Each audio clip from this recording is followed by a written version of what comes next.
Evangelho segundo o Espiritismo, capítulo 24. Não ponhais a candeia debaixo do alqueire. Título: Candeia sob o alqueire. Por que fala Jesus por parábolas? Ninguém acende uma candeia para pô-la debaixo do alqueire. Põe-na, ao contrário, sobre o candeeiro, a fim de que ilumine a todos os que estão na casa. São Mateus, capítulo 5, versículo 15. Ninguém há que, depois de ter acendido uma candeia, a cubra com um vaso, ou a ponha debaixo da cama. Põe-na sobre o candeeiro, a fim de que os que entrem vejam a luz. Pois nada há secreto que não haja de ser descoberto, nem nada oculto que não haja de ser conhecido e de aparecer publicamente. São Lucas, capítulo 8, versículos 16 e 17. Aproximando-se, disseram-lhe os discípulos: Por que lhes falas por parábolas? Respondendo-lhe, disse ele: É porque a vós outros foi dado conhecer os mistérios do reino dos céus, mas a eles isso não lhes foi dado. Porque há aqueles que já têm, mais se lhes dará, e ele ficará na abundância. Há aquele, entretanto, que não tem, mesmo que tem, se lhe tirará. Falo-lhes por parábolas, porque vendo não veem, e ouvindo não escutam, e não compreendem. E neles se cumprirá a profecia de Isaías, que diz: Ouvireis com os vossos ouvidos e não escutareis. Olhareis com os vossos olhos e não vereis. Porque o coração deste povo se tornou pesado, e seus ouvidos se tornaram surdos, e fecharam os olhos para que seus olhos não vejam, e seus ouvidos não ouçam, para que seu coração não compreenda, e para que, tendo-se convertido, eu não os cure. São Mateus, capítulo 13, versículos 10 a 15. É de causar admiração Jesus diga que a luz não deve ser colocada debaixo do alqueire, quando ele próprio constantemente oculta o sentido de suas palavras sob o véu da alegoria, que nem todos podem compreender. Ele se explica dizendo a seu apostolado: Falo-lhes por parábolas, porque não estão em condições de compreender certas coisas. Eles veem, olham, ouvem, mas não entendem. Fora, pois, inútil tudo dizer-lhes por enquanto. Digo-o, porém, a vós, porque dado vos foi compreender esses mistérios. Procedia, portanto, com o povo como se faz com crianças cujas ideias ainda se não desenvolveram.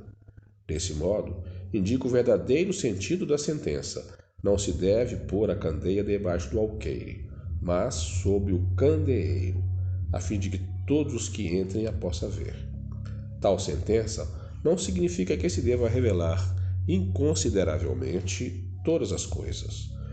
Todo ensinamento deve ser proporcionado à inteligência daquele a quem se queira instruir, porquanto há pessoas a quem uma luz por demais viva deslumbraria sem as esclarecer. Dá-se com os homens em geral o que se dá em particular com os indivíduos. As gerações têm sua infância, sua juventude e sua maturidade. Cada coisa tem de vir na época própria. A semente lançada à terra, fora da estação, não germina. Mas o que a prudência manda calar, momentaneamente, cedo ou tarde será descoberto, porque chegados a certo grau de desenvolvimento, os homens procuram por si mesmos a luz viva. Pesa-lhe a obscuridade. Tendo-lhes Deus outorgado a inteligência para compreenderem e se guiarem por entre as coisas da terra e do céu, eles tratam de raciocinar sobre a sua fé. É então que não se deve pôr a candeia debaixo do alqueire, visto que sem a luz da razão, desfalece a fé. Se, pois, em sua previdente sabedoria, a providência só gradualmente revela as verdades, é claro que as desvenda à proporção que a humanidade se vai mostrando amadurecida para as receber. Ela as mantém de reserva, e não sob o alqueire. Os homens, porém, que entram a possuí-las, quase sempre as ocultam do vulgo, com o intento de os dominarem. São esses os que verdadeiramente colocam a luz debaixo do alqueire. É por isso que todas as religiões têm tido seus mistérios, cujo exame proíbem. Mas ao passo que essas religiões iam ficando para trás, a ciência e a inteligência avançaram e romperam o véu misterioso. Havendo se tornado adulto, o vulgo entendeu de penetrar no fundo das coisas e eliminou de sua fé o que era contrário à observação. Não pode existir mistérios absolutos, e Jesus está com razão quando diz que nada há secreto que não venha a ser conhecido. Tudo que se acha oculto será descoberto um dia, e o que o homem ainda não pode compreender lhe será sucessivamente desvendado em mundos mais adiantados, quando se houver purificado. Aqui na terra, ele ainda se encontra em pleno nevoeiro. Pergunta-se: que proveito podia o povo tirar dessa multidão de parábolas, cujo sentido se lhe conservava impenetrável? É de notar-se que Jesus somente se exprimiu por parábolas sobre as partes de certos modos abstratas da sua doutrina. Mas tendo feito da caridade para com o próximo e da humildade condições básicas de salvação, tudo o que disse a esse respeito é inteiramente claro, explícito e sem ambiguidade alguma. Assim, devia ser porque era a regra de conduta, regra que todos tinham de compreender para poderem observá-la. Era o essencial para a multidão ignorante, a qual ele se limitava a dizer: eis o que é preciso se faça para ganhar o reino dos céus.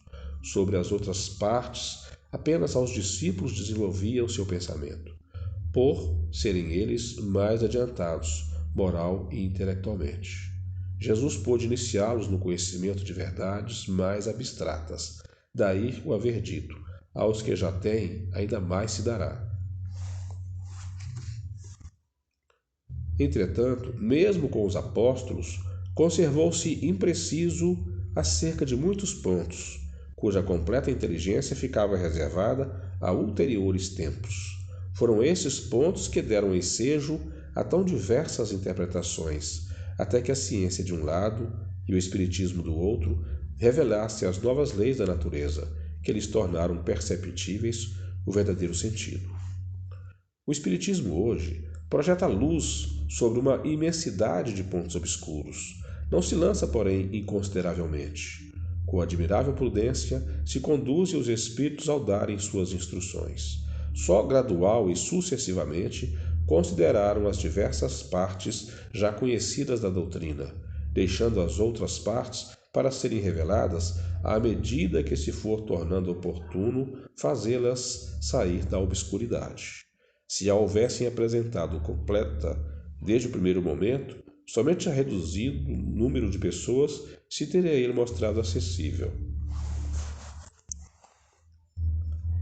Houvera mesmo assustado as que não se achassem preparadas para recebê-la, do que resultaria ficar prejudicada a sua propagação. Se, pois, os espíritos ainda não dizem tudo ostensivamente, não é porque haja na doutrina mistérios em que só alguns privilegiados possam penetrar, nem porque eles coloquem a lâmpada debaixo do alqueire. É porque cada coisa tem de vir no momento oportuno. Eles dão a cada ideia tempo para amadurecer e se propagar, antes de apresentar outra, e aos acontecimentos o de preparar a aceitação dessa outra. Título: Não vades ter com os gentios. Jesus enviou seus 12 apóstolos depois de lhes haver dado as instruções seguintes: não procureis os gentios, e não entreis nas cidades dos samaritanos. Ide antes em busca das ovelhas perdidas da casa de Israel, e nos lugares onde fordes, pregai dizendo que o reino dos céus está próximo. São Mateus, capítulo 10, versículos 5 a 7. Em muitas circunstâncias, prova Jesus que suas vistas não se circunscreve ao povo judeu, mas que abrange a humanidade toda. Se, portanto, diz a seus apóstolos que não vão ter com os pagãos, não é que desdeem da conversão deles, o que nada teria de caridoso. É que os judeus, que já acreditavam no Deus uno e esperavam o Messias, estavam preparados pela lei de Moisés e pelos profetas a lhes acolherem a palavra. Com os pagãos, onde até mesmo a base faltava, estava tudo por fazer, e os apóstolos não se achavam ainda bastante esclarecidos para tão pesada tarefa. Foi por isso que eu lhes disse: ide em busca das ovelhas transviadas de Israel, isto é, ide semear em terreno já arroteado. Sabia que a conversão dos gentios se daria a seu tempo, Mais tarde, com efeito, os apóstolos foram plantar a cruz no centro mesmo do paganismo. Essas palavras podem também aplicar-se aos adeptos e aos disseminadores do espiritismo. Os incrédulos, sistemáticos, os zombadores obstinados, os adversários interessados, são para eles o que eram os gentios para os apóstolos, que, pois, a exemplo destes, procurem primeiramente fazer prosélitos entre os de boa vontade, entre os que desejam luz, nos quais um germe fecundo se encontra e cujo número é grande, sem perderem tempo com os que não querem ver nem ouvir, e tanto mais resistem pelo orgulho, quanto maior for a importância que se pareça ligar à sua conversão. Mais vale abrir os olhos a 100 cegos que desejam ver claro, do que a um só que se compraza na treva, porque assim procedendo, em maior proporção se aumentará o número dos sustentadores da causa. Deixar tranquilos os outros não é dar mostra de indiferença, mas de boa política. Chegar-lhe-á a vez quando estiverem dominados pela opinião geral e ouvirem a mesma coisa incessantemente repetida ao seu derredor. Aí julgarão que aceitam voluntariamente, por impulso próprio, a ideia, e não por pressão de outrem. Depois há ideias que são como sementes. Não podem germinar fora da estação apropriada, nem em terreno que não tenha sido de antemão preparado pelo que melhor, e se espere o tempo propício e se cultivem primeiro as que germinem, para não acontecer que abortem as outras em virtude de um cultivo demasiado intenso.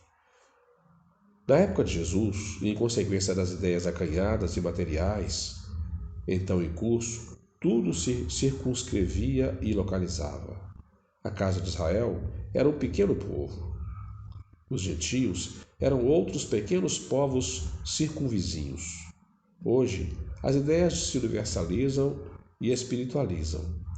A luz nova não constitui privilégio de nenhuma nação. Para ela não existem barreiras. Tem o seu foco em toda parte e todos os homens são irmãos. Mas também os gentios já não são um povo, mas apenas uma opinião com que se topa em toda parte e da qual a verdade triunfa pouco a pouco, como do paganismo triunfou o cristianismo. Já não são combatidos com armas de guerra, mas com a força das ideias. Título: não são os que gozam saúde que precisam de médicos. Estando Jesus à mesa em casa desse homem, Mateus, vieram aí ter muitos publicanos e gente de má vida que se puseram à mesa com Jesus e seus discípulos. O que fez que os fariseus, notando-o, dissessem aos discípulos: como é que vosso mestre come com publicanos e pessoas de má vida? Tendo-os ouvido, disse-lhe Jesus: não são os que gozam de saúde que precisam de médicos. São Mateus, capítulo 9, versículos 10 e 12. Jesus se acercava principalmente dos pobres e dos deserdados, porque são os que mais necessitam de consolações, dos cegos dóceis e de boa fé, porque pedem se lhe dê a vista, e não dos orgulhosos, que julgam possuir toda a luz e de mais nada precisar. Essas palavras, como tantas outras, encontram no Espiritismo a aplicação que lhe cabe. Há quem se admire de que, por vezes, a mediunidade seja concedida a pessoas indignas, capazes de a usarem mal. Parece, dizem, que tão preciosa faculdade devera ser atributo exclusivo dos de maior merecimento. Digamos, antes de tudo, que a mediunidade é inerente a uma disposição orgânica, de que qualquer homem pode ser dotado, como dá de ver, de ouvir, de falar. Ora, nenhum há de que o homem, por efeito de seu livre-arbítrio, não possa abusar, e se Deus não houvesse concedido, por exemplo, a palavra senão aos incapazes de proferir coisas más, maior seria o número de mudos do que dos que falam. Deus outorgou faculdades ao homem e lhe dá a liberdade de usá-las, mas não deixa de punir o que dela abusa. Se Se só aos mais dignos fosse concedida a faculdade de comunicar com os espíritos, quem ousaria pretendê-la? Onde, ao demais, o limite entre a dignidade e a indignidade? A mediunidade é conferida sem distinção, a fim de que os espíritos possam trazer à luz a todas as camadas e a todas as classes da sociedade, tanto ao pobre como ao rico, aos retos para os fortificar no bem, aos viciosos para os corrigir. Não são estes últimos os doentes que necessitam de médico? Por que os privaria Deus, que não quer a morte do pecador, do socorro que o pode arrancar do lameiro? Os bons espíritos lhe vêm em auxílio, e seus conselhos, dados diretamente, são de natureza a impressioná-los, de modo mais vivo do que se os recebesse indiretamente. Deus, em sua bondade, para lhe poupar o trabalho de ir buscá-la longe das mãos, lhe coloca a luz. Não será ele bem mais culpado se não a quiser ver? Poderá desculpar-se com a sua ignorância quando ele mesmo haja escrito com suas mãos, visto com seus próprios olhos e pronunciado com a própria boca a sua condenação? Se não aproveitar, será então punido pela perda ou pela perversão da faculdade que lhe fora outorgada, e da qual, nesse caso, se aproveitam os maus espíritos para o obsidiarem e enganarem, sem prejuízo das aflições reais com que Deus castiga os servidores indignos e os corações que o orgulho e o egoísmo endurecem. A mediunidade não implica necessariamente relações habituais com os espíritos superiores. É apenas uma aptidão para servir de instrumento mais ou menos útil ao espírito em geral. O bom médium, pois, não é aquele que comunica facilmente, mas aquele que é simpático aos bons espíritos e somente deles tem assistência. Unicamente nesse sentido é que a excelência das qualidades morais se torna onipotente sobre a mediunidade. Título: Coragem da Fé. Aquele que se confessar e me reconhecer diante dos homens, eu também o reconhecerei e confessarei diante de meu Pai que está nos céus. E aquele que me renegar diante dos homens, também eu o renegarei diante de meu Pai que está nos céus. São Mateus, capítulo 10, versículos 32 e 33. Se alguém se envergonhar de mim e das minhas palavras, o Filho do Homem também dele se envergonhará, quando vier na sua glória e na de seu Pai e dos santos anjos. São Lucas, capítulo 9, versículo 26.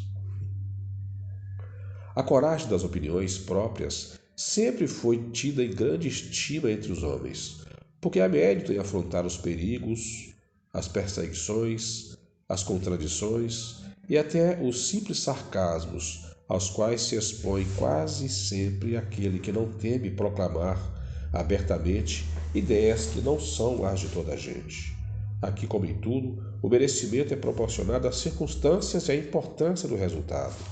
Há sempre fraqueza em recuar alguém diante das consequências que lhe acarreta a sua opinião e em renegá-la. Mas há casos em que isso constitui covardia tão grande quanto fugir no momento do combate. Jesus profliga essa covardia do ponto de vista especial da sua doutrina, dizendo que se alguém se envergonhar de suas palavras, desse também ele se envergonhará, que renegará aquele que o haja renegado, que reconhecerá perante o Pai que está nos céus aquele que o confessar diante dos homens. Por outras palavras, aquele que se houvesse arreceado de se confessarem discípulos da verdade, não são dignos de se verem admitidos no reino da verdade. Perderam as vantagens da fé que alimentem, porque se trata de uma fé egoísta que eles guardam para si, ocultando-a para que não lhes traga prejuízo neste mundo, ao passo que aqueles que, pondo a verdade acima de seus interesses materiais, abertamente a proclamam e trabalham pelo seu próprio futuro e pelo futuro dos outros. Assim será com os adeptos do Espiritismo, pois que a doutrina que professam mais não é do que o desenvolvimento e a aplicação do Evangelho. Também a eles se dirigem as palavras do Cristo. Eles semeiam na terra o que colherão na vida espiritual. Colherão lá os frutos da sua coragem ou da sua fraqueza. Título: Carregar sua cruz. Quem quiser salvar a vida, perdê-la-á. Bem-ditosos sereis quando os homens vos odiarem e separarem, quando vos tratarem injuriosamente, quando repelirem como mal o vosso nome, por causa do Filho do Homem. Rejubilai nesse dia e ficai em transportes de alegria, porque grande recompensa vos está reservada no céu, visto que era assim que os pais deles tratavam os profetas. São Lucas capítulo 6, versículos 22 e 23. Chamando para perto de si o povo e os discípulos, disse-lhes: Se alguém quiser vir nas minhas pegadas, renuncie a si mesmo, tome a sua cruz e siga-me. Porquanto, aquele que quiser salvar a si mesmo, perder-se-á, e aquele que se perder por amor de mim e do Evangelho se salvará. Com efeito, de que servirá a um homem ganhar o mundo todo e perder-se a si mesmo? São Marcos capítulo 8, versículos 34 a 36. São Lucas capítulo 9, versículos 23 a 25. E São Mateus capítulo 10, versículo 38 a 39. Também São João capítulo 12, versículos 25 e 26. Rejubilai-vos, disse Jesus, quando os homens vos odiarem e perseguirem por minha causa, visto que sereis recompensados do céu. Podem traduzir-se assim essas verdades: considerai-vos ditosos quando haja homens que pela sua má vontade para convosco vos deem ocasião de provar a sinceridade da vossa fé. Porquanto o mal que vos façam redundará em proveito vosso. Lamentai-lhes a cegueira, porém não os maldigais. Depois acrescenta: tome a sua cruz aquele que me quiser seguir, isto é, suporte corajosamente as tribulações que sua fé lhe acarretar, dado que aquele que quiser salvar a vida e seus bens, renunciando-me a mim, perderá as vantagens do reino dos céus. Enquanto os que tudo houverem perdido nesse mundo, mesmo a vida para que a verdade triunfe, receberão na vida futura o prêmio da coragem, da perseverança e da abnegação de que deram prova. Mas aos que sacrificam os bens celestes aos gozos terrestres, Deus dirá: já recebeste a vossa recompensa.